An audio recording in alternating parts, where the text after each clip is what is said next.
In this video series, we will be reviewing the process of creating a custom Checkmate probe to use with the Checkmate programming module. The basic workflow consists of 3 steps. First, create a 3D assembly model of the probe in SOLIDWORKS. Then second, using the Probe Builder 2 add-on, we add the Checkmate probe properties to that probe model. And finally, step 3 is to save the finished probe to a Checkmate PRB probe file. In this video, we will be reviewing step 3.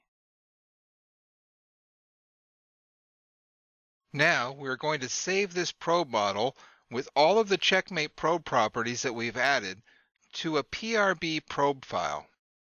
I'm going to make my Checkmate window smaller and bring up my Windows Explorer that's already opened to the Probes folder in the Public Documents area. I have the files in here sorted by date, so you will be able to see the new PRB file as it's created.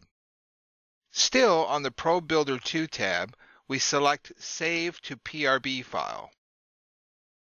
And there is our new PRB file. Let's open an SLDPRT file and load in our new probe. Let's go and edit the AB angles. You can see that there are no angles at all in this PRB file. Even if I have an INI file of probe angles to use, I still like my probe to be loaded with the first position of A0 and B0. So I'm going to add that position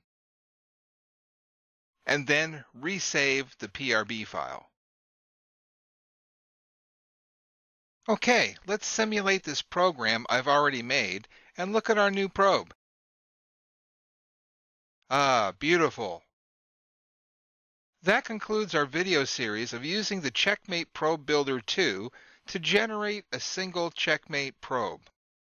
We also have a video series showing how to create a probe rack configuration.